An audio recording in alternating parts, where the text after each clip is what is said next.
Nah, jadi kalau dari definisinya, bronkitis itu adalah suatu kondisi inflamasi ya, di mana ada pembesaran dari tracheobronchiale. Nah, nah, kalau yang seperti ini itu biasanya terjadi karena adanya infeksi di saluran pernafasan. Tetapi infeksinya atau proses inflamasinya itu nggak sampai ke arah alveoli. Kalau sekarang sampai ke arah alveoli itu namanya bukan bronkitis lagi, tapi nanti ngomongnya ke arah pneumonia. Nah, untuk klasifikasi dari bronkitis ini ada dua macam. Ada yang disebut dengan bronkitis akut, ada juga yang bersifat kronis. Nah, ini adalah perbandingan antara bronkus yang normal dengan bronkus yang mengalami peradangan kronis. Nah, kan perhatikan di sini ya, untuk yang normal ya. Untuk yang normal di sini kelenjar mukusnya dia juga normal. Normal dalam arti ini tidak ada sekresi mukus ya di sini. Kemudian saluran nafasnya ini juga lubangnya itu juga terbuka. Nih, kemudian otot polosnya ini juga dia diameternya normal. Ini pada kondisi bronkus yang normal. Sedangkan pada kondisi bronkus yang mengalami inflamasi, kan perhatikan di sini ternyata ada pembesaran dari otot polosnya. Nih, kemudian saluran nafasnya juga dia lebih sempit ya. Ini segini ya yang mengalami bronkitis ya, sedangkan ini yang normal. Kemudian ada juga peningkatan jumlah kelenjar penghasil mukus. Ini, lihat. Kalau ini kan, ini ada dua, dua gitu ya. Ini banyak ini. Nah, ini kelenjar penghasil mukusnya. Nah, di mana ketika kelenjar ini menghasilkan mukus, maka akan ada banyak mukus yang ada di sini. Sehingga bisa memicu terjadinya kebuntuan dari saluran pernafasannya. Nah, jumlah mukus yang banyak ini itu juga bisa memicu terjadinya batuk kronis. Ya, yang bertujuan apa? Sebenarnya batuk itu merupakan refleks normal dari tubuh manusia untuk mengeluarkan bakteri ataupun partikel-partikel yang membuat dia tidak nyaman. Hmm. Nah, untuk bronkitis akut penyebabnya bisa juga dari perubahan iklim ataupun dingin. Nah, kalau di Indonesia ya biasanya itu kalau di antara musim peralihan musim hujan ke musim kemarau ke musim hujan itu biasanya memang ada banyak batuk pilek dan salah satunya bisa mengarah ke bronkitis. Ini. Kemudian selain itu adanya polusi udara ataupun asap rokok itu juga bisa memicu peradangan di daerah bronkus. Kemudian infeksi virus ataupun infeksi bakteri itu juga bisa menyebabkan bronkitis. Nah, untuk gejala klinisnya itu ada yang tidak spesifik. Biasanya mereka ada keluhan malaise atau kelelahan, kayak lelah gitu ya. Kemudian ada juga sakit kepala, ada konisa juga, ada sore throat atau ini tenggorokannya nggak enak ya, dan ada batuk. Kalau dilihat dari pemeriksaan dada yang menggunakan stetoskop, itu dilihat ada rongsinya ketika dia menarik ataupun menghembuskan nafas. Kemudian ada korsat, ini biasanya kelihatan ada kayak bergerak-gerak gitu ya, ataupun adanya rales yang basah. Itu bisa di daerah dada sebelah kanan ataupun di daerah dada yang sebelah kiri. Kalau dilihat secara radiologi, itu biasanya kondisi dadanya itu masih normal. Jadi jumlah yang teraliri oksigen itu juga nggak terlalu kelihatan kalau emang ada konstitusinya di situ. Nah, kemudian kalau dilihat dari hasil kultur bakterinya itu juga masih terbatas pada pasien dengan bronkitis. Karena apa? Karena ditakutkan nanti yang tumbuh di situ itu adalah bakteri-bakteri flora normal di daerah nasofaring. Ini. Kemudian kalau ada infeksi virus itu biasanya antigennya terdeteksi dengan pemeriksaan PCR. Nih, kemudian kalau untuk mendiagnosis adanya infeksi dari dari Mycobacterium pneumoniae ataupun pertussis, ini bisa dilihat dari serologis ya. Atau kalau pertussis dan juga penyakit-penyakit yang mungkin dia itu kasusnya berat dan bronkitisnya itu menetap dalam jangka waktu lama, itu bisa dilakukan PCR untuk mengetahui apakah ada infeksi dari Bordetella pertussis. Nih, jadi untuk pemeriksaannya bisa menggunakan antigen deteksi, serologi, ataupun menggunakan PCR. Nah, untuk treatmentnya di sini ya, untuk terapi tujuannya ya, itu adalah untuk memberikan kenyamanan kepada pasien. Nah, selain itu, pada pasien yang dengan kasus yang agak berat, ini biasanya mereka juga mengalami dehidrasi. Nah, kalau pada pasien dehidrasi ya pasti yang harus dicek adalah, atau yang diperbaiki dulu adalah kondisi dehidrasinya. Kemudian ditakutkan juga ada respiratory compromise. Ini. Kemudian untuk terapinya itu bisa simptomatik, bisa juga suportif. Nah, untuk suportifnya ini ya bisa melakukan bed rest ya biasanya ya. Kemudian kalau memang pada pasien itu ada kondisi demam, bisa diberikan analgesik antipiretik ringan. Misalnya diberikan acetaminophen atau paracetamol ya pada pasien dengan dewasa ya biasanya ya. Kemudian aspirin itu juga bisa. Nih, kalau pada anak-anak hati-hati ya penggunaan aspirin karena adanya Rett syndrome ya efek sampingnya ya. Itu. Kemudian kalau misalnya mau yang lebih poten ya, biasanya menggunakan ibuprofen. Tetapi yang perlu diperhatikan juga ibuprofen ini nggak boleh harus dengan perhatian pada anak-anak yang usianya kalau nggak kurang dari 2 tahun, kurang dari 5 tahun ibuprofen ini. Dan penggunaan ibuprofen itu harus diberikan setelah pasien makan. Karena apa? Terkait dengan efek sampingnya yang mengiritasi saluran pencernaan. Nih. Kemudian ini juga ya pada pasien dengan bronkitis ini juga perlu diperhatikan infek cairannya. Karena apa? Kalau misalnya pada pasien ini dia sampai mengalami dehidrasi atau kurang cairan, maka mukus yang dihasilkan tadi itu juga semakin kental. Akibatnya apa?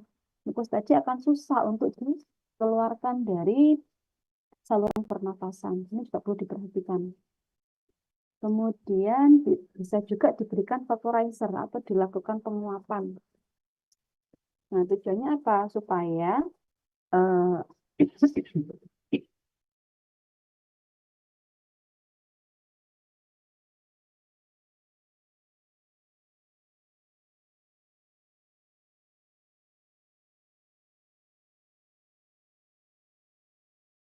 nah, untuk penguapan tadi tujuannya itu supaya bisa ini supaya konsistensi mukusnya itu juga lebih encer sehingga dia nanti mudah dikeluarkan dari dalam saluran nafas.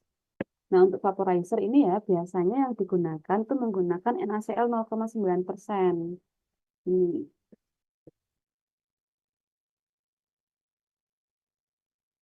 Nah, kalau memang pada pasien itu ada batuknya, ya, maka bisa diberikan dextromethorphan atau diberikan kodein. Nah, ini juga perlu menjadi perhatian ya. Kalau dextromethorphan saat ini kan yang bentuk tunggalnya kan nggak ada ya, karena dia rawan penyalahgunaan. Sedangkan kodein ini harus menggunakan resep dokter. Nah, sehingga untuk pasien-pasien dengan bronkitis ini kadang ya obat yang diberikan itu adalah obat batuk pilek ya, yang sudah ada paracetamolnya di situ ya, kemudian sudah ada dextromethorphannya dan juga sudah ada ini eh, golongannya phenylephrine ya itu. Nah, kalau menggunakan obat-obatan tersebut ya yang perlu diperhatikan adalah ini pseudoephedrine dan phenylephrine-nya itu hati-hati pada pasien dengan hipertensi karena apa? Bisa meningkatkan tekanan darahnya. Tuh. Kemudian kadang juga di sini kan ditambahkan golongan antihistamin. Nah, kalau ada antihistaminnya perlu diperhatikan apakah pasien itu kerjanya dengan mesin atau tidak karena akan ada efek ngantuknya. Gitu. Kalau pasien diberikan resep kodein, maka yang perlu diperhatikan adalah efek samping konstipasi. Hmm. Nah, kemudian untuk terapi lainnya ya, penggunaan antibiotik rutin itu juga tidak disarankan ya. Antibiotik baru diberikan ketika memang ada infeksi dari bakteri. Gitu. Kalau menggunakan antibiotik, maka pilihannya bisa menggunakan azitromisin atau menggunakan golongan quinolon. Kalau quinolon pilihannya adalah menggunakan levofloxacin.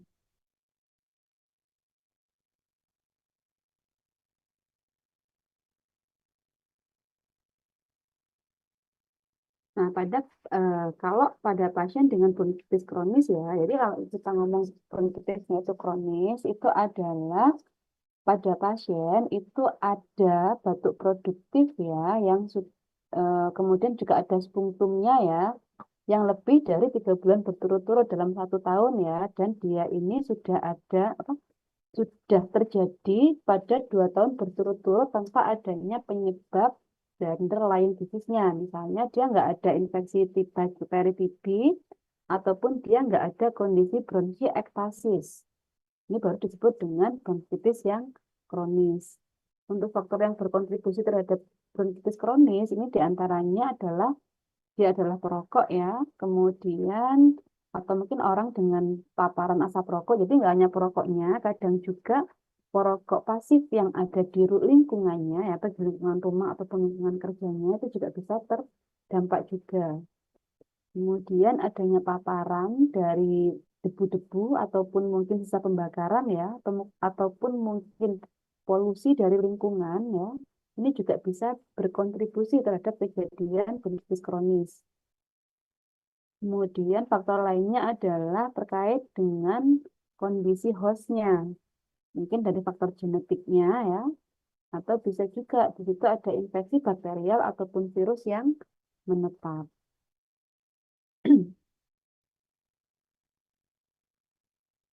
Nah, untuk gejala klinisnya ya, untuk yang kronis ya, dia ada batuk juga, mulai dari batuk yang ringan sampai berat ya.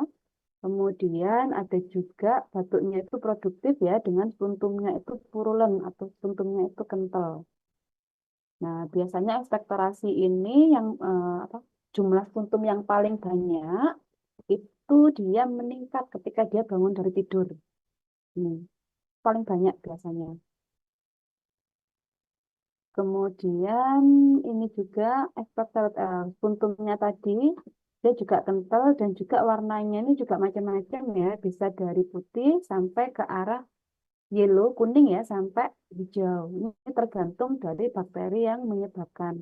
Nah, biasanya pada pasien dengan bronkitis ini ya ketika dahaknya lebih encer dan warnanya itu juga lebih apa ya, sudah lebih jernih ya, itu biasanya dia akan sudah mengarah ke arah kesembuhan. Untuk diagnosis dari bronkitis kronis, ini bisa dilihat dari asesmen klinis ataupun mungkin dari riwayatnya dia, riwayat sejarah penyakitnya pasien. Nah, kemudian kalau dilakukan pengecekan laboratorium ya, di situ ketika ada peningkatan PMN ya ataupun PMN granulosit ya di spuntumnya, ini biasanya mengindikasikan memang ada iritasi bronkial yang kontinu, yang berkelanjutan. Kemudian kalau ternyata yang meningkat adalah jumlah eosinofilnya, bisa jadi itu terjadi karena reaksi alergi atau penyebabnya karena adanya alergen di situ. Kemudian ini untuk bakteri penyebab bronkitis kronis ya, yang paling banyak itu disebabkan karena Haemophilus influenza, kemudian disusul dengan Moraxella catarrhalis ya. Kemudian eh, kelas yang ketiga itu ada Streptococcus pneumoniae. Sedangkan yang terakhir ya, atau mungkin yang persentasenya paling kecil, bisa karena golongan E. coli, Enterobacter, Klebsiella, ataupun Pseudomonas aeruginosa. Nah, yang perlu diperhatikan di sini ya, untuk hemofilis influenza ataupun Moraxella catarrhalis, ini biasanya dia sudah beta laktamase positif. Sehingga pada pasien ini, maka pilihannya itu nggak menggunakan golongan antibiotik yang mempunyai cincin beta laktam. Makanya pilihannya tadi kalau nggak menggunakan azitromycin menggunakan golongan quinolone.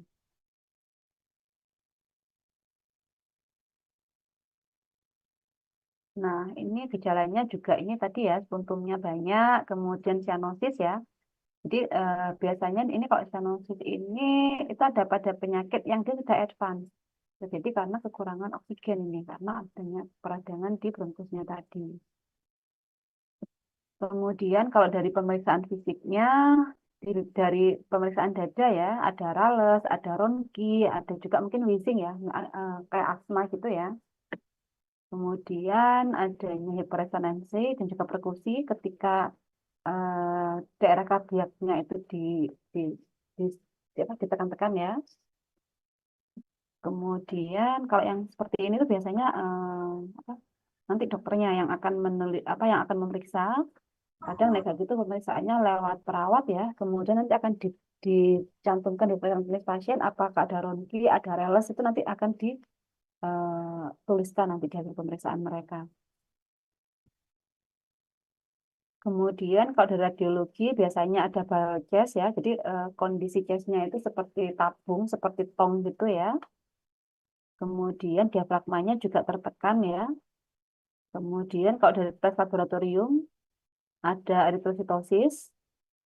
Kalau dari pemeriksaan fungsi pulmo ada penurunan kapasitas vital ataupun adanya pemanjangan pada saat melakukan ekspiratori.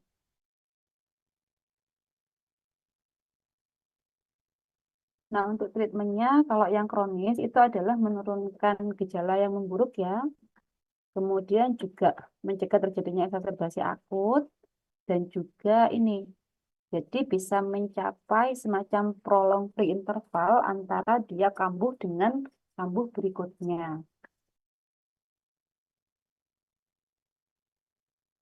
Terus pada pasien ya bronkitis itu juga perlu dilakukan assessment ya. Apakah selama ini lingkungan kerjanya atau mungkin dia sendiri memang terpapar dengan asap-asap yang bisa menyebabkan terjadinya bronkitis.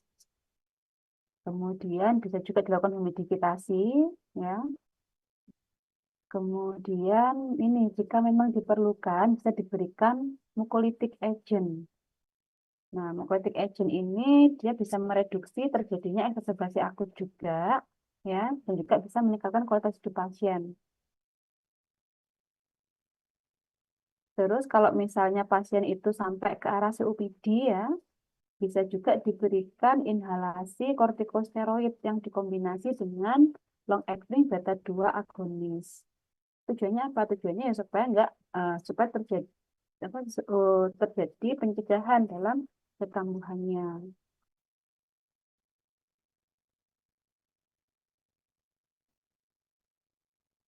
Ini ya, kalau menggunakan oral atau aerosol bronchodilator ya, terapinya yang perlu diakses ini satu ya, ketika menggunakan yang oral, obatnya diminum dengan sosok atau tidak. Itu perlu diakses pasiennya nanti. Kalau menggunakan yang aerosol, itu perlu dicek cara menggunakan obatnya sudah benar atau tidak. Karena biasanya pada pasien-pasien yang menggunakan obat-obatan dengan bentuk khusus ya, itu mereka cara menggunakannya kurang tepat sehingga penyakitnya tidak terkontrol. Ini. Kemudian pada pasien yang menggunakan inhalasi ipratropium ya atau mungkin tiotropium, ini nanti perlu diakses juga apakah dia ada penurunan dari frekuensi batuknya, kemudian bagaimana keburukan batuknya serta volume spuntum yang diekspektorasi. Nah, kemudian untuk penggunaan antibiotika itu juga masih kontroversial ya. Tetapi jika memang pada pasien itu oleh dokternya diberikan antibiotik, maka perlu diakses tanda-tanda infeksinya. Misalnya kalau pasien itu rawat inap, bisa dicek WBC-nya itu ada penurunan atau tidak, kemudian masih sesak atau tidak, kemudian suhunya bagaimana, itu juga bisa diakses. Kemudian perlu diperhatikan juga ya, apakah pilihan antibiotiknya itu memang sudah sesuai dengan antibiotika atau dengan pentamed dan kuman di eh, tempat pasien tadi. Kemudian juga perlu diperhitungkan juga bagaimana apakah akan ada interaksi obat dengan obat yang lain. Kemudian juga perlu dicek apakah pemilihan obatnya tadi akan mempengaruhi kualitas hidup pasien sehingga bisa ini meningkatkan kepatuhan. Karena kan mungkin yang agak berat itu pada penggunaan obat-obatan yang tiap 8 jam. Nah, karena kan kalau antibiotik kan memang dia harus tepat ya waktunya ya. Kalau tiap 8 jam ya 8 jam itu. Nah, kadang untuk yang penggunaan tiap 8 jam ini bisa sedikit mengganggu kualitas hidup pasien biasanya. Karena ada satu obat yang minumnya nanti di malam hari. Nah, ini juga perlu diakses.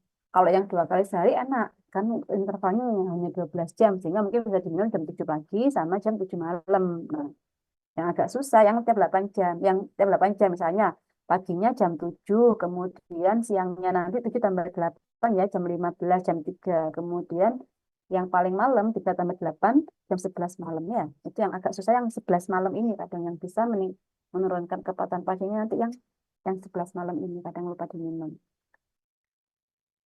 Sehingga kalau pasien yang menggunakan antibiotik bisa ditanyakan ritme ritme tidurnya itu bagaimana.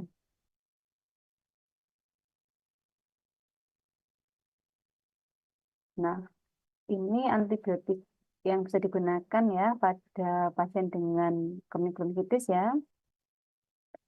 Eh, Bisa menggunakan ampicillin, amoxicillin ya, amoxicillin clavulanat.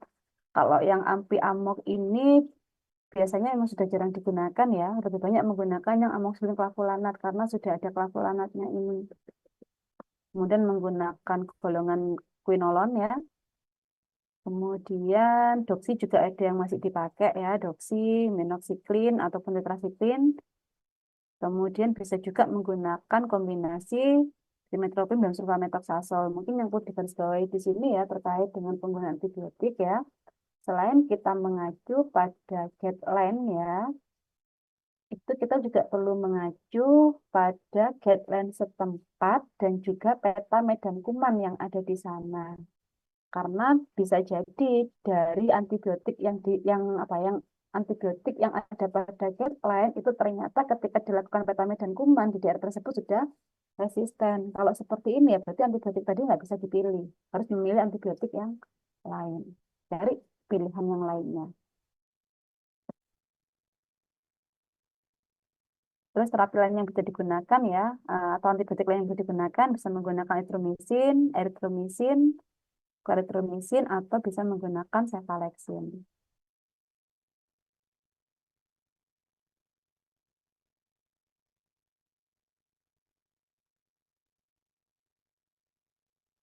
Nah, ini adalah alur ya, ketika ada pasien yang dicurigai dia menderita bronkitis ya, perlu dilakukan pemeriksaan. Pemeriksaannya apa saja? Ya, mulai dari dia ada dyspnea ada enggak, batuk enggak, spuntumnya bagaimana, kemudian apa ada perubahan enggak pada pasien pada kondisi apa ya, kebiasaan dari pasien itu ada perubahan enggak. Kemudian dilihat juga dari faktor resikonya, dari usianya, usianya itu masuk usia yang mana, kemudian dia COPD enggak, kalau COPD bagaimana tingkat keparahan COPD-nya itu seperti apa, apakah ada kambuhan lebih dari 4 kali per tahun, atau mungkin pada pasien itu dia ada penyakit penyerta, misalnya penyakit jantung, atau ditanyain lagi di rumah menggunakan oksigen atau tidak, kemudian dalam 3 bulan terakhir dia menggunakan antibiotik atau tidak, apakah dia menggunakan kortikosteroid atau tidak. Nah, dari assessment ini nanti dilakukan evaluasi dan juga pemilihan obatnya. Nah, kalau pemilihan obat ini biasanya kan sudah ada guideline setempat ya dari rumah sakit ya. Jadi kalau yang dilakukan oleh apoteker adalah melakukan assessment ya, penilaian ya sudah sesuai enggak antibiotika yang dipilih oleh dokter dengan antibiotika yang disarankan. Kemudian yang dilakukan yang kedua, dicek juga dosisnya sudah tepat atau tidak. Kemudian interval pemberiannya itu sudah tepat atau tidak. Durasinya sudah tepat atau tidak. Dan ada efek samping enggak dari antibiotik yang dipilihkan tadi. Ada kontraindikasi enggak pada pasien. Misalnya kalau yang golongan levofloxacin ya, itu kan dia pada pasien dengan penurunan fungsi renal itu juga perlu penyesuaian dosisnya. Nih, jadi kalau pilihan obatnya ya, kalau nggak macrolide, menggunakan cephalosporin generasi 2 atau generasi 3, itu yang paling sering digunakan.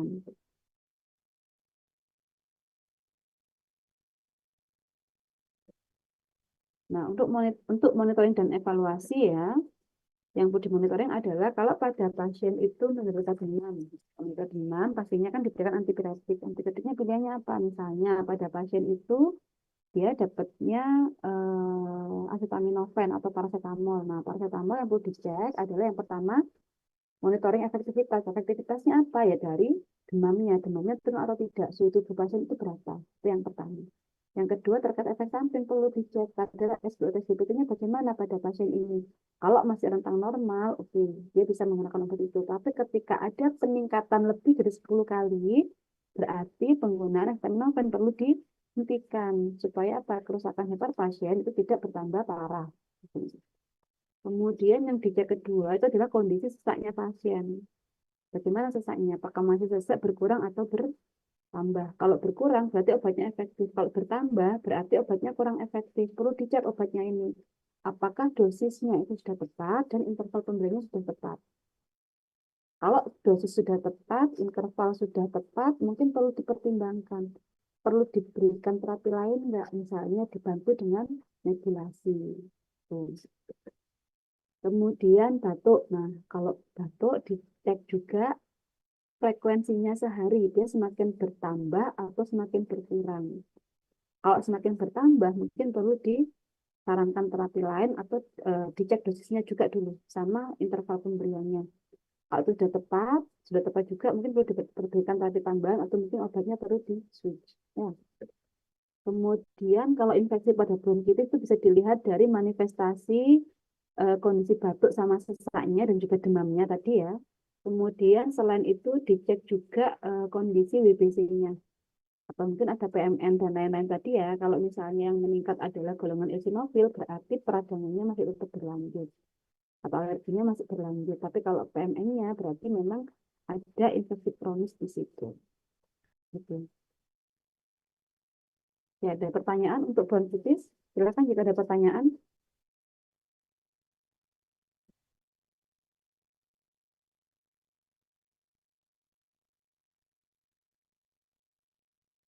Nggak ada?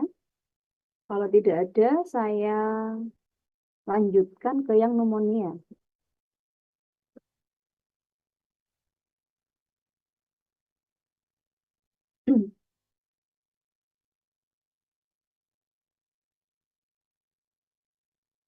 Oke.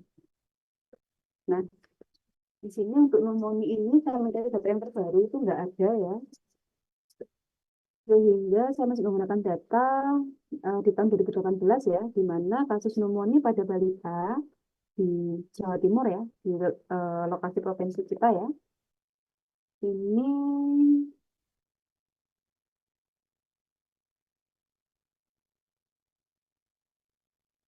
nah target temuannya sebenarnya 178. Ternyata untuk yang pneumonia ini dia kurang dari target ya.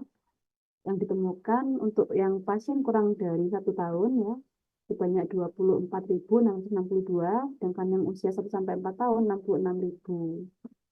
Yang pneumonia berat kurang dari 1 tahun ditemukan 835 kasus, yang 1 sampai 4 1000 kasus, ribuan ya.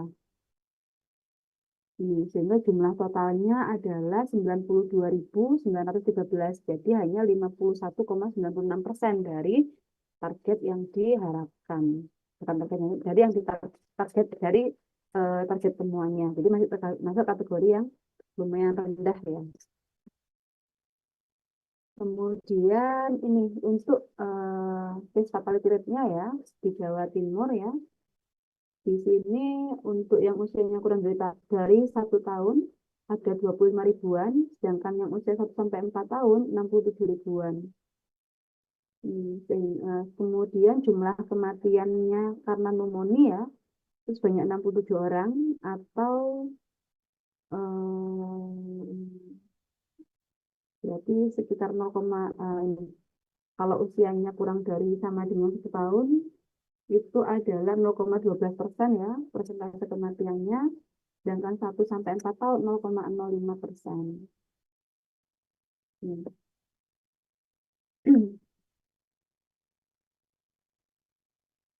Nah, sebenarnya kalau untuk di Indonesia sendiri ya, untuk pneumonia dan diare ini pada balita itu merupakan penyebab kematian utama.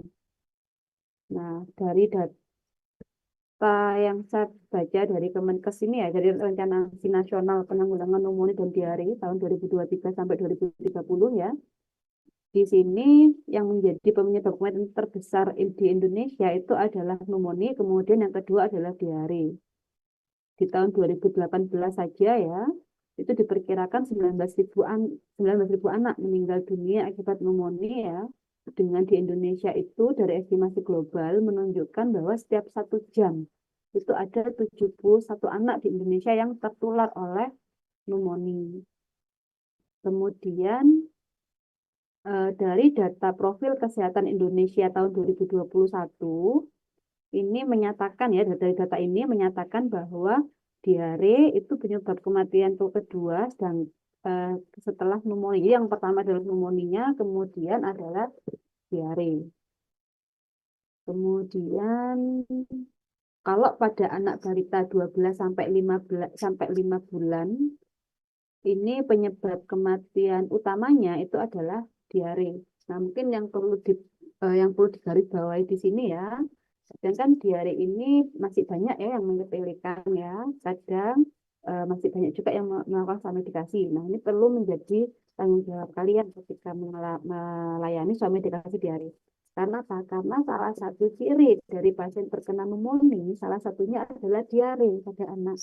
Nah, jangan-jangan diarenya itu bukan diare murni, tapi diarenya terjadi karena ada infeksi pneumonia. Itu perlu menjadi perhatian juga ya nanti ketika kalian melayani self-medikasi untuk anak diare. Kemudian ini juga yang masih saya sedikit mikir ya ketika membaca dari Kemenkes ini bahwa kesimpulannya dari data nasional tersebut tampak bahwa diare tetap menjadi penyebab kesakitan serta kematian balita tertinggi di antara penyakit lainnya meskipun mengalami penurunan jumlah kasus. Nah, jadi saya mikir di sini sebenarnya yang tertinggi itu yang pneumonia apa yang diare? Kalau tadi saya mencari data yang terbaru ya, ternyata laporan itu sudah masuk ke Dinas Kesehatan, tetapi sedang di cross check untuk jumlahnya.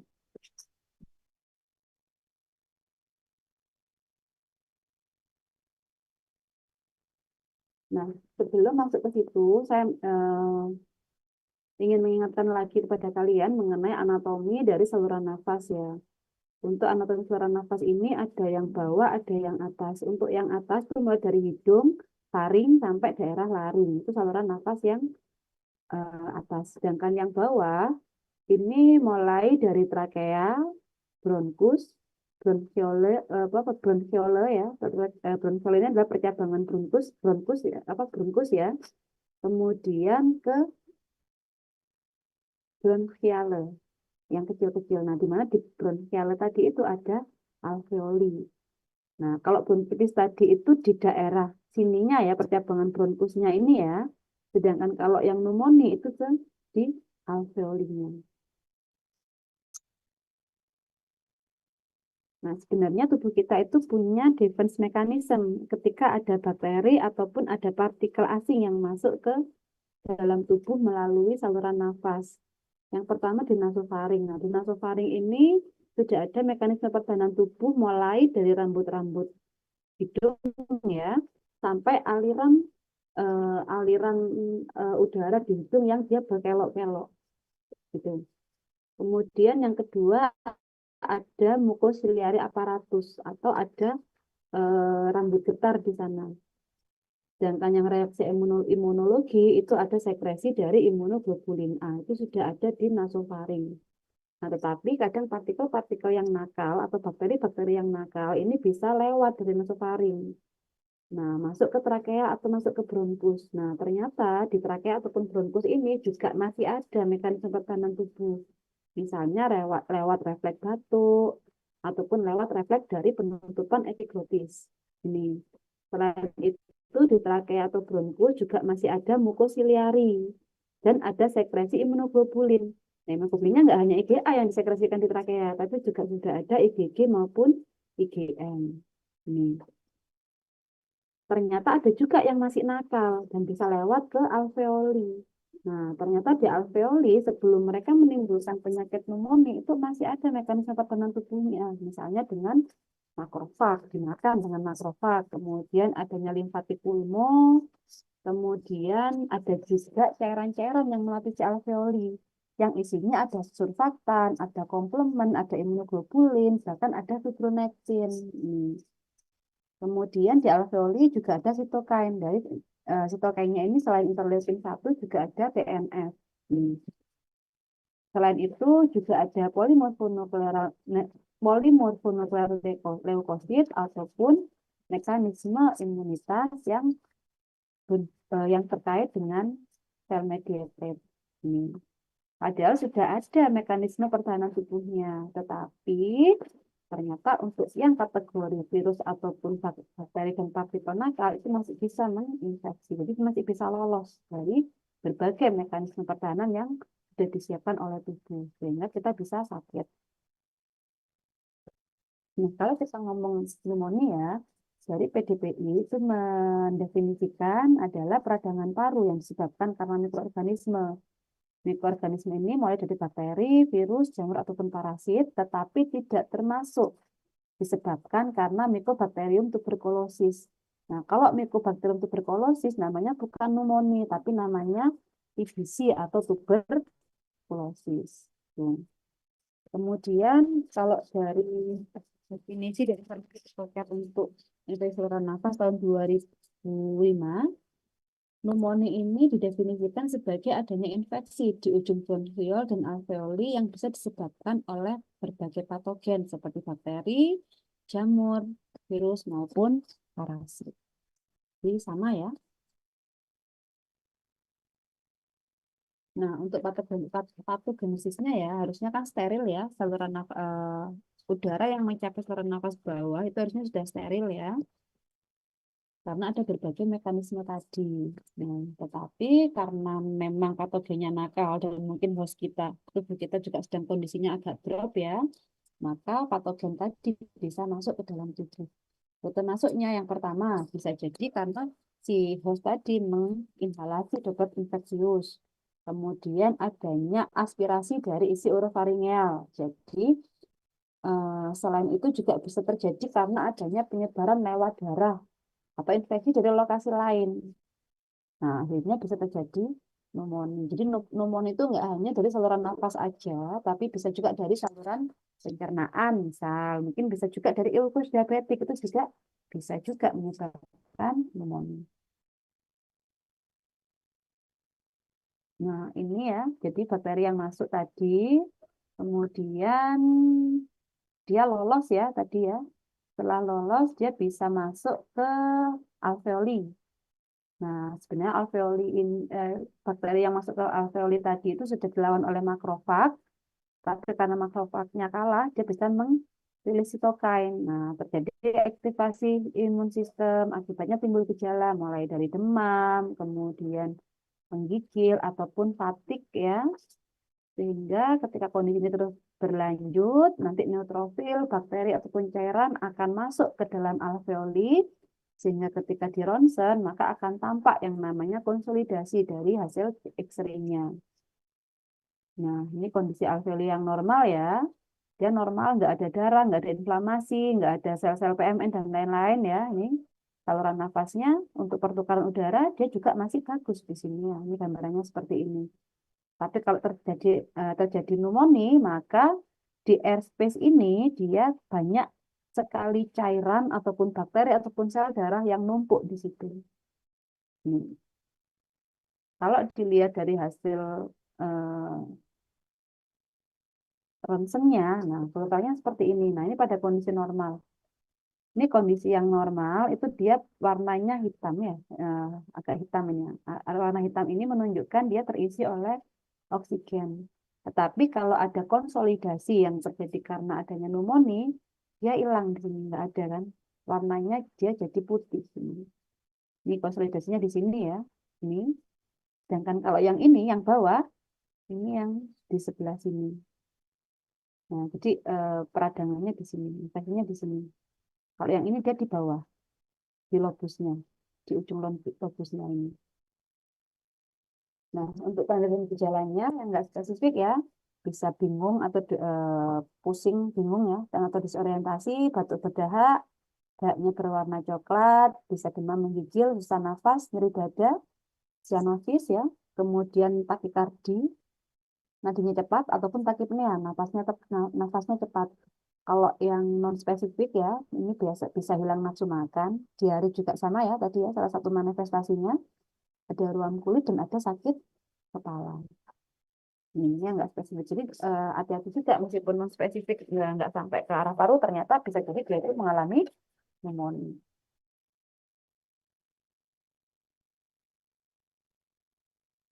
Nah, pemeriksaan fisik pasien bisa dilihat dari gejala klinisnya. Ada batuk enggak, ada sesak enggak.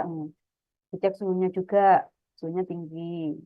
Kemudian pernafasannya. Kalau hati-hati ya, kalau ternyata nafasnya ini lebih dari sama dengan 30 beat per menit. Kemudian heart rate-nya tinggi ya, atau TKB lebih dari 100 ya. Kemudian ini tekanan darahnya biasanya rendah, bisa kurang dari 100 per 70. Kemudian dari pemeriksaan labnya bisa dilihat dari X-ray-nya, kemudian tes darah, dia ada peningkatan leukosit ya, yang didominasi oleh PMN. Kemudian bisa jadi bunyinya itu lebih besar sama dengan 20 mg per dl. Nih. Bisa jadi pasien yang pneumonia tadi dia mengalami dehidrasi ya. Kemudian kalau diperiksa dengan pulse oximetry ya, yang dikepit di tangan itu ya, ternyata ada penurunan tekanan oksigen ya. Jadi saturasi oksigennya bisa jadi dia menurun. Kemudian hasil tes dahak dan darah bisa jadi kulturnya nanti positif, ada bakteri di situ. Fototoraks tadi. Nah, untuk pneumonia dia diklasifikasikan ya menjadi beberapa jenis ya. Klasifikasi berdasarkan klinis dan epidemiologi ada 4 klasifikasi ya. Ada pneumonia community atau CAP, nosokomial itu yang HAP yang dapat di hospital ya. Kemudian ada pneumonia aspirasi dan juga ada pneumonia pada penderita yang imunokompromis. Kalau dari bakteri penyebab ada yang disebut dengan tipikal. Kalau ngomong tipikal itu berarti infeksinya karena bakteri gram positif. Nih, kalau yang atipikal itu biasanya penyebabnya golongannya Mycoplasma, Legionella ataupun Chlamydia. Kalau virus ya, kemudian jamur-jamur. Terus pembagian pneumonia berdasarkan predileksi lokasi ataupun luasnya infeksi ini ada yang disebut dengan pneumonia lobaris, jadi hanya di lobusnya. Ada yang bronkonomoni. Kalau bronkonomoni berarti dia di arah bronkusnya sampai ke arah pneumonia, sampai ke arah parunya. Ada juga yang pneumonia interspesialis. Ini antara kalau interspesialis ini. Nah, kalau yang sering dipakai ya secara klinis epidemiologi itu ada yang membagi menjadi CAP, community, HAP, hospital, VAP itu ventilator. Ini yang paling banyak digunakan ini ada CAP, HAP, dan VAP ini paling banyak digunakan. Ini bedanya apa? Kalau community itu dia didapatkan di luar rumah sakit atau kurang dari 48 jam setelah pasien ini masuk rumah sakit. Faktor resikonya ini ada pada pasien yang usianya kurang lebih dari 65 tahun. Pasien dengan diabetes mellitus ya, pasien aspremia, kemudian pasien dengan kronik kardiovaskular, pulmonari, renal ataupun liver disease, dan ini juga faktor resikonya adalah smoking atau pengguna alkohol. Kemudian kalau HAP, pneumonia ini ditemukan ketika pasien sudah dirawat inap lebih dari 48 jam. Nah, bisa terjadi karena aspirasi, kemudian karena pasien COPD ya, atau mungkin pasien dengan akut respiratory distress syndrome atau pasien dengan koma. Kemudian ini juga yang perlu diperhatikan, pasien yang menggunakan antasida, H2 agonis ataupun PPI, nah ini juga rentan terkena HAP. Kemudian supine position telentang ya pasiennya ya. Kemudian pasien dengan penggunaan nutrisi enteral atau pengguna nasogastric tub ya. Kemudian pasien dengan ini reintubasi atau menggunakan tracheostomi, jadi dilubangi di trakeanya ya. Atau pasien transport ya, jadi dia dipindah dari satu ruangan ke ruangan yang lain ya. Terus pasien dengan head trauma dengan monitoring ECP ya. Kemudian usianya lebih dari 60 tahun dan memang dia memang berisiko mengalami MDR atau multi drug resistant. Kalau dia sudah menggunakan antibiotik sebelumnya, atau dia sudah menggunakan antibiotika dalam waktu 3 bulan ya, 3 bulan sebelum dia masuk. 3 bulan. Ketika dia sebelum masuk rumah sakit, atau sampai dia dirawat di rumah sakit. Nah, kalau VAP ya, kalau VAP ini dia ditemukan mengalami pneumonia selama 48 jam dirawat di rumah sakit setelah dia menggunakan endotrakeal atau setelah mengalami tindakan intubasi endotrakeal. Hmm. Resikonya MDR ketika pasien ini memang dia menggunakan antibiotika dalam waktu 3 bulan sebelumnya.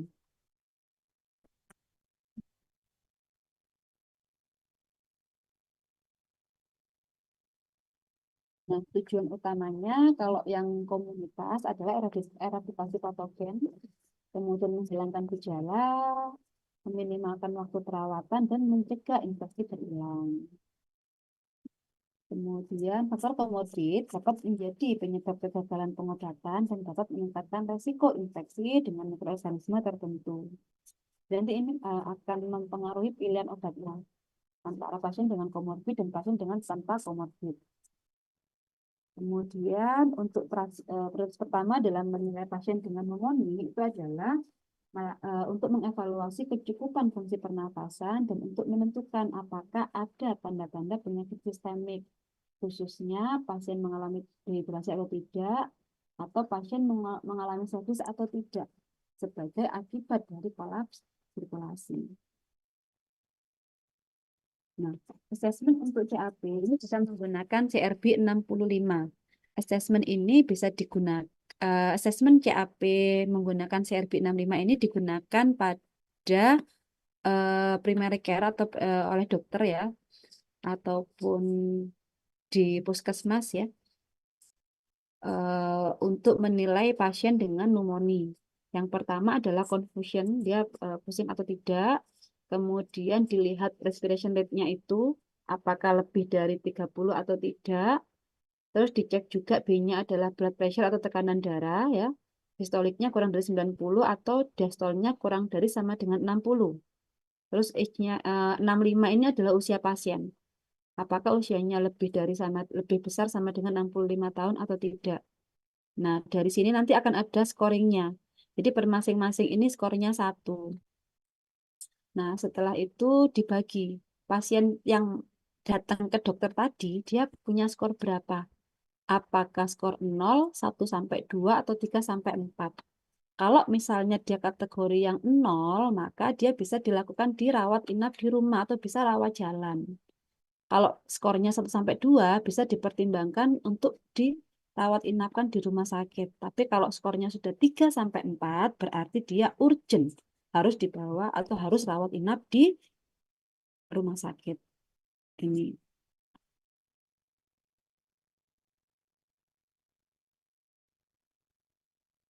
Nah, ini adalah pilihan antibiotik di sini.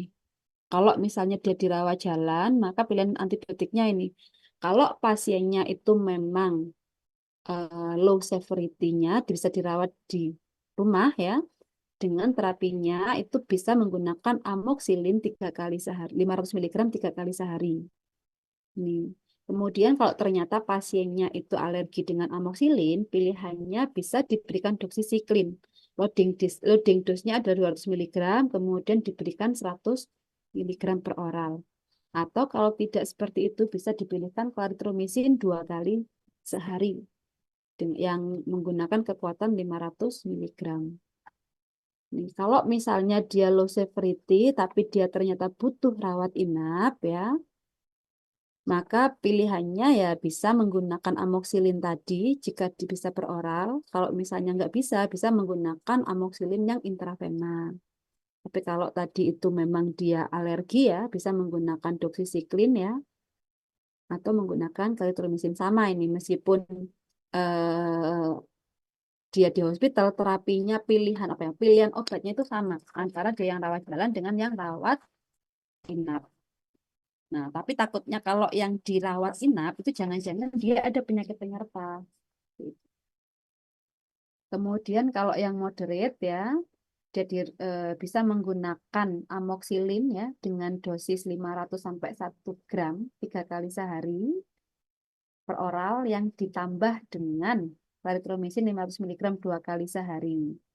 Kemudian kalau memang nggak bisa oral ya intravena atau bisa menggunakan ini ya doxycycline atau menggunakan levofloxacin oral atau moxifloxacin oral. Ini. Cuman yang perlu diperhatikan di sini terkait dengan penggunaan moxifloxacin ada beberapa report ya di mana mereka ada efek samping di hepatit. Ini. Kemudian kalau ternyata dia masuk kategori yang high severity ya, berarti dia di hospital, tapi juga perlu dipertimbangkan apakah dia dirawat inap biasa atau dirawat inap intensif. Antibiotikanya bisa menggunakan coamoxiclav ya, ditambah dengan clarithromycin. Nah, tetapi kalau ternyata dari pemeriksaan itu memang ditemukan kemungkinan infeksinya karena Legionella, maka bisa dipertimbangkan penambahan levofloxacin. Cuman perlu dimonitoring adanya peningkatan dari resiko peningkatan prolongasi dari gelombang QT ketika menggunakan kombinasi antara macrolide dengan menggunakan quinolone. Kan macrolide-nya kan golongan clarithromycin, quinolone-nya adalah golongan yang levofloxacin. Atau kalau ternyata dia alergi dengan amoxicillin, bisa digunakan benzylpenicillin ya, ditambah dengan levofloxacin atau ciprofloxacin. Atau menggunakan cefuroxim atau cefotaxim atau ceftriaxone yang ditambah dengan clarithromycin. Ini sama, kalau Legionella suspek, pertimbangkan penambahan golongan quinolone.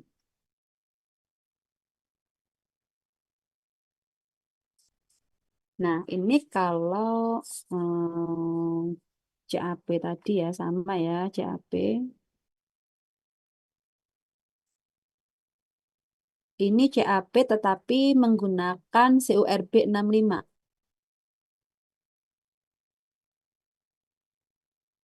Ini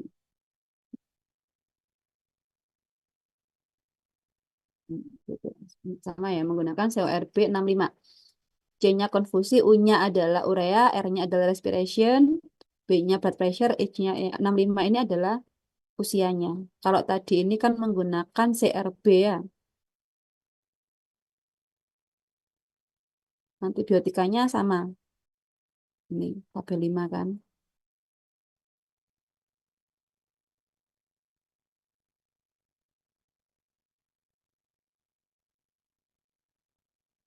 Nah, selain itu asesmen untuk CAP bisa juga menggunakan PSI atau Pneumonia Severity Index.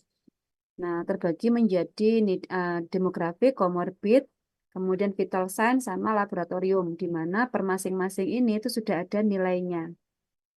Nah, nanti semua nilai ini itu dijumlahkan. Nah, dari sini jumlahnya berapa? Kalau semakin rendah jumlahnya, berarti dia bisa dirawat inap atau outpatient. Tapi kalau jumlahnya semakin tinggi atau semakin besar, maka dia perlu dirawat inapkan. Semakin tinggi nilai PSI-nya, berarti pasien tadi semakin tinggi observasinya. Misalnya, apakah harus dirawat inap biasa atau harus dirawat inap yang ICU. Nah, selain itu bisa juga menggunakan PORT atau pneumonia patient patient outcome research team ini. Nah, di sini kalau yang dari PDPI ya, masing-masing ada nilainya juga ya, mulai dari usia, perawatannya di rumah atau penyakit penyerta, perubahan fisik, hasil labnya itu bagaimana, itu sudah ada poin-poinnya, di mana nanti masing-masing poin ini akan dijumlahkan. Kalau misalnya skornya lebih dari 70, berarti dia memang indikasi untuk rawat inap. Tapi kalau kurang dari 70, pasien ini harus dirawat inap kalau ada beberapa kriteria ini. Misalnya napasnya ternyata lebih dari 30, tekanan oksigennya kurang dari 250, ada kelainan toraks bilateral, ada dua lobus yang terdampak, tekanan sistoliknya rendah, atau pasien itu menggunakan napsa. Jadi dia memang harus dirawat inap meskipun skor dari CORT-nya kurang dari 70. Ini ya, kalau pneumonia berat ya, ini adalah kriteria minornya, frekuensi nafasnya lebih 30, tekanan oksigennya kurang dari 250, fototorak ada kelainan bilateral, fototorak melibatkan lebih dari dua lobus, tekanan diastoliknya rendah. Kriteria mayornya, dia butuh ventilasi mekanik. Kemudian infiltrasi bertambah dari lebih dari 50%. Dia butuh vasopressor lebih dari 4 jam atau mungkin sudah mengalami septic shock ya. Kemudian kreatin serumnya lebih dari 2 mg per dl atau peningkatannya lebih dari 2 mg per dl pada penderita penyakit ginjal atau gagal ginjal yang membutuhkan dialisis. Nah, di sini indikasi untuk pasien ini masuk ke ICU adalah dia mendapatkan lebih besar sama dengan satu dari dua gejala mayor tertentu dan dia lebih besar sama dengan dua dari tiga gejala minor tertentu. Berarti kalau ada indikasi yang seperti ini, pasien nggak bisa dirawat inap biasa, tapi harus di ICU. Nah, tata laksana terapinya, yang pertama adalah oksigenasi, jelas ya. Kemudian yang kedua antibiotik ya. Untuk antibiotik ini minimal terapinya adalah 5 hari.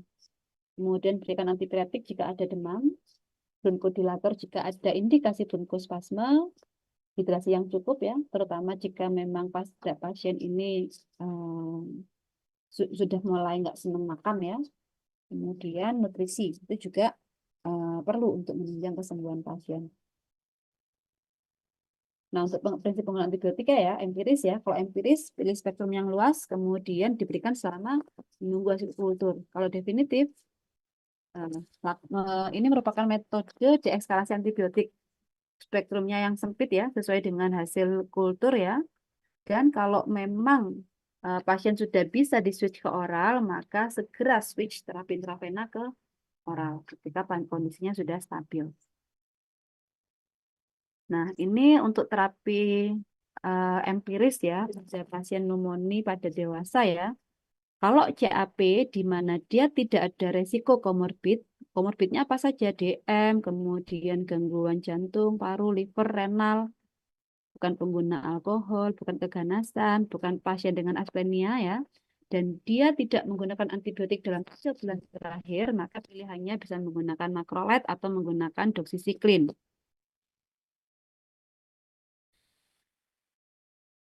Nah, korelatnya di sini sudah ada nih. Kemudian kalau ternyata dia ada resiko komorbid, maka pilihannya menggunakan anti-pneumokokal quinolone atau beta-lactamase ditambah dengan macrolide atau doxycycline.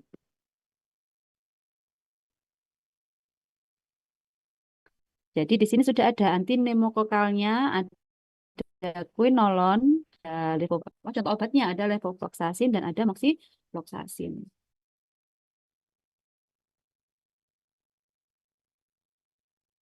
Nah, kemudian kalau ternyata pasien CAP tadi itu ada pada lokasi yang 25%-nya itu sudah resisten terhadap macrolide, maka pilihannya adalah anti-pneumococcal atau beta-lactam ditambah macrolide atau doxycycline. Nih, pasien yang masuk rawat inap yang tidak diletakkan di ICU ya. Contohnya tadi ya bisa menggunakan levomoxy atau beta-lactam. Kemudian ditambah dengan macrolide atau doxycycline. Kalau ICU, nah kalau sudah ICU ini ya tergantung penyebabnya ya, patogennya apa saja ya. Kalau misalnya dia suspek MRSA ya, maka perlu ditambahkan vancomycin atau linezolid. Kalau Pseudomonas aeruginosa berarti dia bisa dapat anti Pseudomonas, anti pneumococcal beta-lactam, ditambah ciprofloxacin ditambah ditambah ya ciprofloxacin atau levo atau aminoglycoside tambah azitromisin atau aminoglycoside ditambah dengan moxifloxacin. Kalau memang di ICU dan dia suspek influenza, maka bisa menambahkan oseltamivir atau peramivir.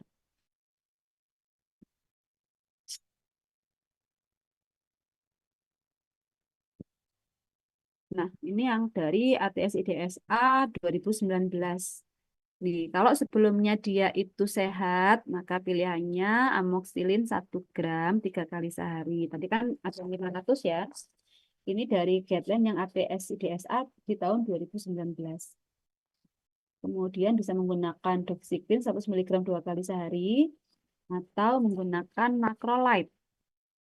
Kalau macrolide bisa menggunakan azitromisin pada hari pertama, kemudian diikuti dengan 250 miligram. Atau menggunakan yang 500 klaritromisin yang 500 miligram 2 kali sehari, atau klaritromisin yang extended release 100 miligram 1 kali sehari. Nah, untuk macrolide ini hanya pada daerah yang resistensi macrolide-nya itu kurang dari 25%. Kemudian ini yang outpatient dengan komorbid. Terapinya kombinasi amoxicillin clavulanat atau amoxicillin clavulanat dosisnya agak naik ya, ini 875 atau 200 miligram per 125, atau cefalosporin. Cefalosporin ini bisa cefpodoxim 2 kali sehari atau cefproxim 500 miligram 2 kali sehari. Nah, ini kombinasinya dengan macrolide. Itu yang kombinasi. Kalau yang monoterapi bisa menggunakan golongan quinolone. Ini untuk CAP tanpa resiko MRSA dan Pseudomonas aeruginosa. Contoh kombinasinya di sini. Nah, bisa menggunakan beta-lactam, ampicillin sulbactam, atau cefotaxim, dan lain-lain. Jadi, intinya akeh lah. Guideline itu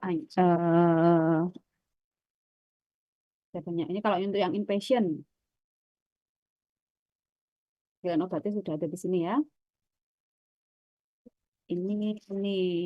Nah, terkait dengan penggunaan kortikosteroid, kadang kan pada pasien tertentu ya, kadang mereka butuh diberikan kortikosteroid, ini juga sudah ada. Sebenarnya pasien yang seperti apa yang bisa diberikan kortikosteroid?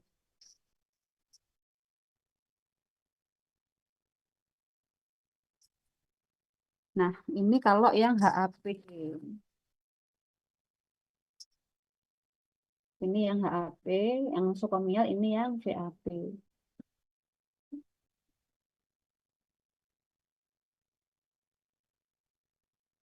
Kalau yang HAP dari Dipiro itu rekomendasinya menggunakan piperacillin tazobactam, cefepime, levofloxacin, imipenem, atau meropenem. Yang yang ventilator juga sama, piperacillin tazobactam, cefepime, levo, imipenem, atau meropenem.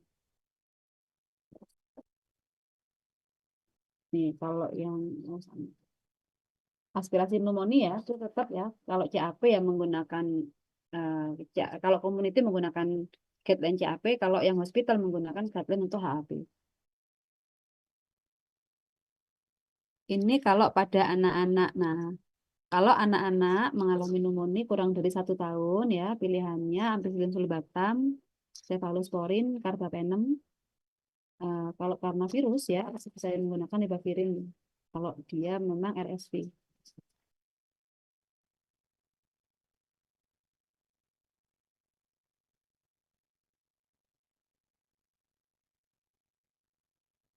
Oh, sebentar. Itu. Ini dosisnya juga sudah ada ya, kita masuknya ke sini. Nah, ini ya kalau HAP. Nah, HAP ini didapatkan setelah pasien menjalani rawat inap, termasuk juga ini karena penggunaan alat kesehatan ataupun karena tindakan medis. Nah, untuk yang VAP itu terbagi dua, ada yang early onset, ada yang late onset. Early onset kalau infeksinya muncul setelah hari keempat di rumah sakit. Kalau yang late onset itu infeksinya muncul setelah lebih dari 5 hari di rumah sakit. Ini faktor resikonya ya, intubasi ya. Intubasi itu adalah proses pemasangan alat ventilasi. Ada juga yang dilubangi di sini, ada juga yang menggunakan ventilator. Kemudian aspirasi ya. Aspirasi ini bisa terjadi karena ini posisi badan juga ataupun penggunaan feeding enteral. Nah, kalau dari posisi badan pasien biasanya kan yang telentang itu juga meningkatkan resiko terjadinya HAP. Sebaiknya para pasien-pasien yang dirawat inap itu posisi badannya 30 sampai 45%. Kan ada tempat tidurnya yang bisa otomatis didudukkan ya. Nih, terutama pada saat melakukan enteral feeding dengan NGP.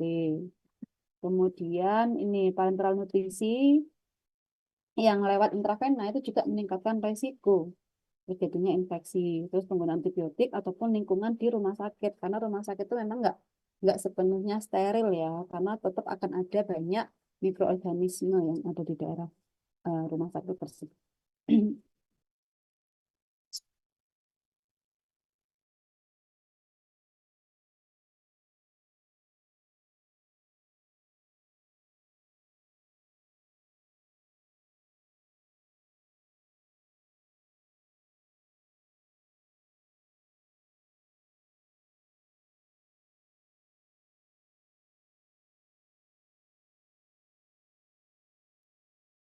Nah, ini merupakan yang harus dilakukan ya ketika memang pada pasien itu dia suspek mengalami HAP, VAP atau HCAP. Nah, ketika memang jadi suspek, maka akan ada pemeriksaan-pemeriksaan lagi kepada pasien tersebut. Misalnya, apakah perlu dilakukan kultur di situ. Kemudian setelah dilakukan kultur ya, ini ya, dilakukan kultur ya, dan juga dilakukan assessment dari respon klinis pasien.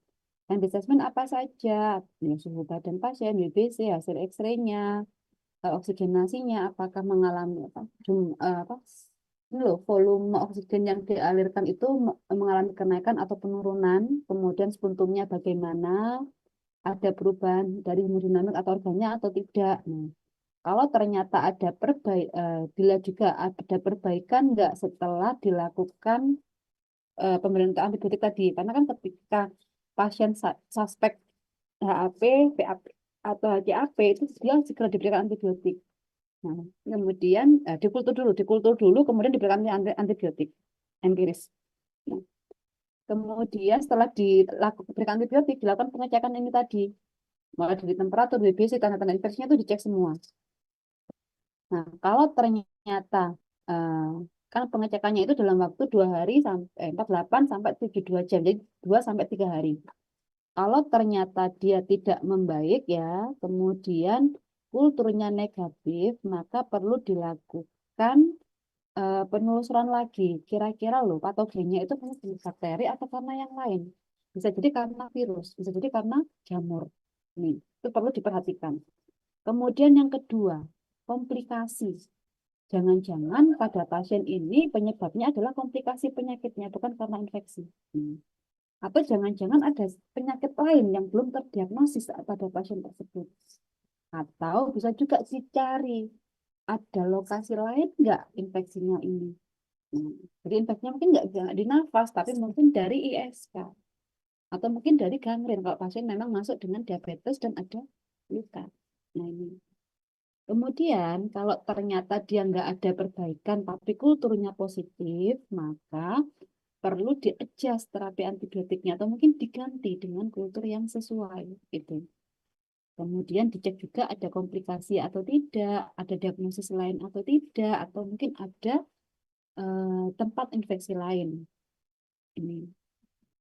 Kemudian kalau ternyata pasiennya itu membaik, kulturnya negatif, maka perlu dipertimbangkan untuk menghentikan antibiotiknya.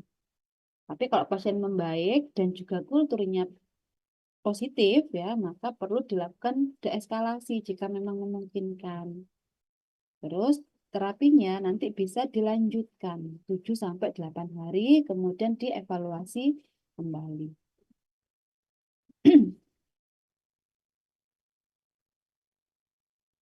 Nah, ini dari jurnal yang berbeda juga ya. Ini kalau memang dia HAP ya,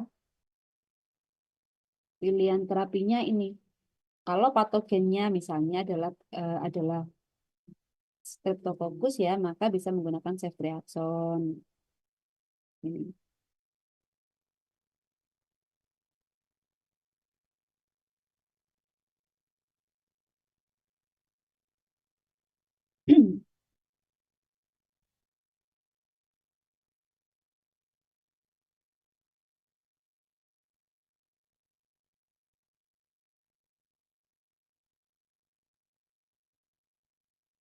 Intravena sama dosisnya.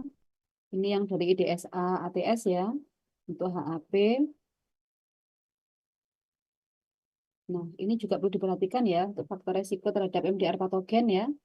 Pertama, dia penggunaan antibiotiknya dalam waktu 3 bulan itu sudah menggunakan antibiotik ya. Kemudian dia mengalami septic shock ketika dia terdiagnosis VAP.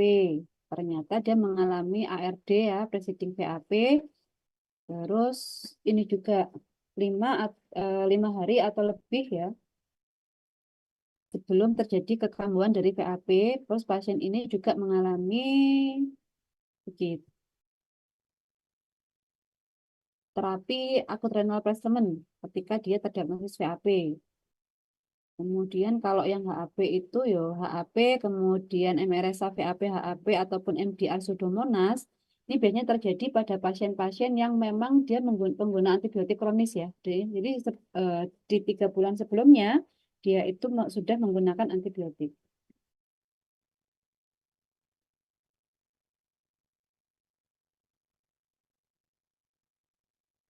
Ini juga antibiotik empiris untuk VAP ya dari IDSA ATS 2016 ya, di mana pada pasien ini memang ini mengalami MRSA.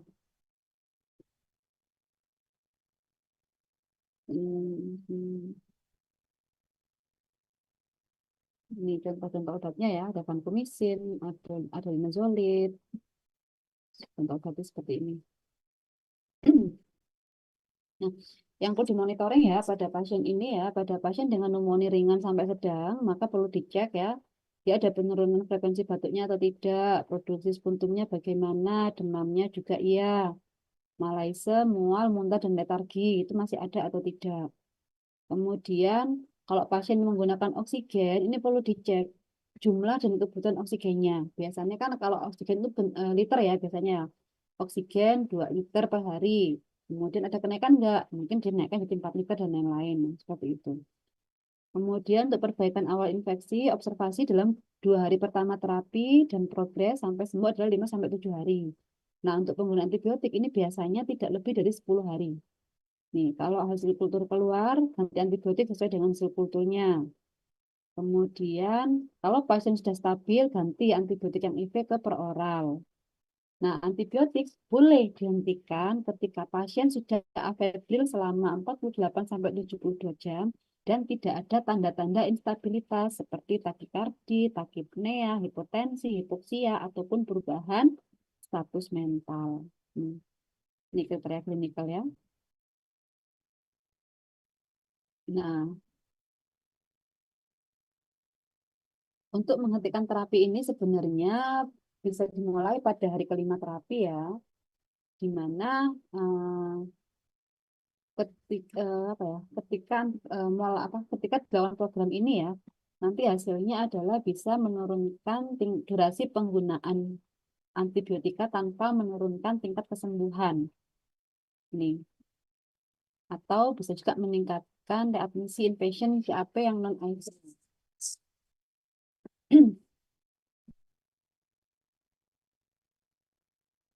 Jadi untuk yang maksudnya ini penghentian terapi ini sebenarnya bisa direncanakan ya setelah pasien ini ad- sudah menggunakan antibiotika selama 5 hari. Nah, di mana harapannya ya ketika antibiotik itu dihentikan di hari kelima, itu dia pasti kan ada menurunkan durasi penggunaan antibiotik tanpa menurunkan tingkat kesembuhan atau harus readmisi lagi. Jadi harapannya dari kelima ini ketika dia memang sembuh, ya harapannya sembuh tanpa harus kembali lagi. Intinya seperti itu. Kemudian kalau pasien dengan HAP atau dengan underlying disease ya, maka pada pasien tersebut bisa dilakukan monitoring dengan melakukan pemeriksaan BBC, kemudian memeriksa chest radiograph atau blood gas. Ini. Kemudian untuk pasien-pasien pneumonia yang bukan pneumonia berat, perbaikan gejala itu harus diobservasi tiap 2 hari terapi. Jika memang tidak ada perbaikan dalam 2 hari setelah dilakukan pemberian antibiotik yang dianggap tepat, maka perlu dilakukan kajian. Memang benar nggak antibiotikanya itu?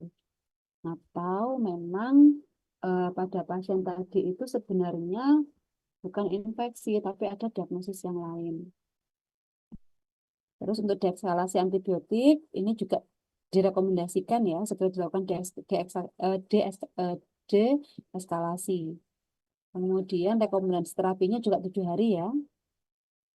Kemudian ini bisa juga sih sebelum melakukan penghentian terapi bisa dicek kadar serum prokalsitonin. Hmm. Nah, ini adalah indikasi penggantian dari IV ke oral. Dari Kemenkes ya, itu bisa mengganti antibiotik dari IV ke oral kalau kondisi pasien sudah baik, tidak ada gangguan fungsi pencernaan, kesadarannya baik ya, kemudian dia tidak ada demam, disertai tidak lebih dari 1 kriteria berikut. Jadi nadinya nggak lebih dari 90 kali, pernapasannya juga nggak lebih dari 20 kali ya, dan tekanan darahnya itu tidak stabil. Terus leukositnya kurang dari 400 atau tidak lebih dari 400 ya, tidak lebih dari ini. Maksudnya dia nggak mengalami leukositnya tinggi ataupun di bawah rendah. Hmm.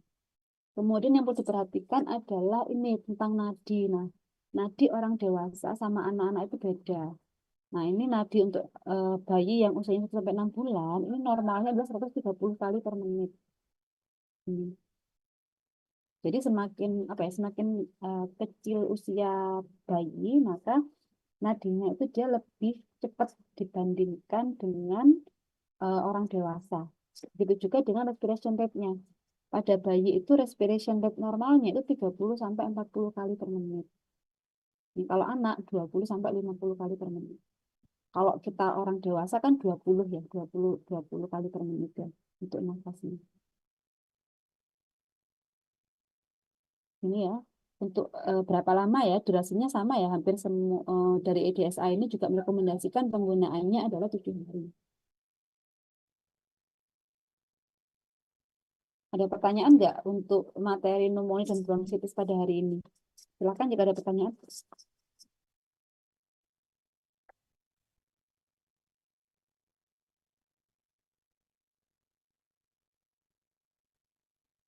Tidak ada?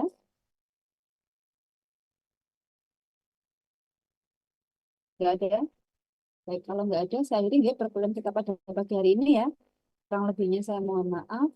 Saya akhiri wabillahi taufiq wal hidayah. Wassalamualaikum warahmatullahi wabarakatuh.